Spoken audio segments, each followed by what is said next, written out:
Sini untuk metal tripis dengan pelak sebutir depan tu.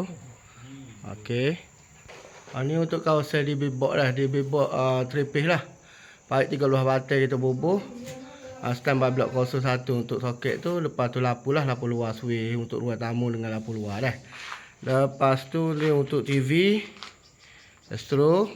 Lepas tu hok buat dah tu.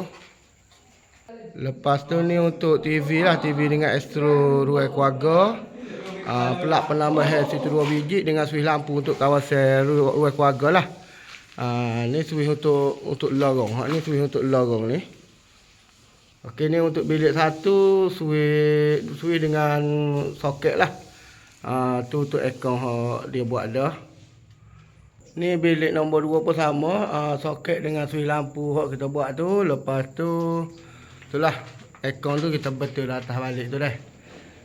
Okey, ni bilik nombor 2. Ni untuk kawasan tandas. Kawasan tandas ni switch water heater sekalian switch lampu lah. Water heater ada sana tu.